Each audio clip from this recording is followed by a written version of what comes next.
Thank you for viewing the Soil Health webinar for the Mississinewa watershed. Hydric soils are defined by the National Technical Committee for Hydric Soils as soils that are formed under conditions of saturation, flooding, or ponding long enough during the growing season to develop anaerobic conditions in the upper part. Landowners should be aware of several issues that are influenced by the presence of hydric soils on their property. The level and duration of the water table may produce soils that are too wet for crop production, but may be altered through drainage ditches or tiles. Highly erodible land is hayland, cropland, or pasture that can erode at excessive rates. If a landowner has a field identified as highly erodible land, that producer is required to maintain a conservation system of practices to reduce soil loss. Conservation tillage is a set of practices that farmers can use in order to reduce soil erosion by wind and precipitation. No-till is when crops are planted directly on top of a field that has not been plowed.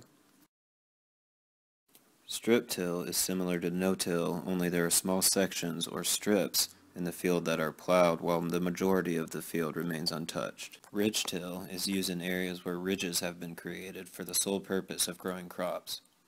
Every year the ridges are cleared off and new crops are planted.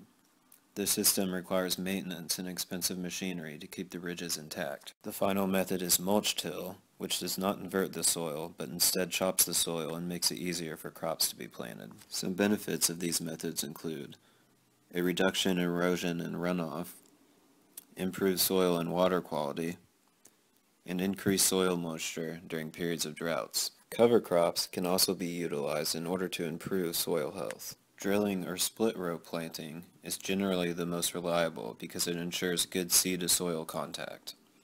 It is performed after the cash crop is removed and may work better with early maturing cash crop hybrids, allowing more time for cover crop planting after the harvest.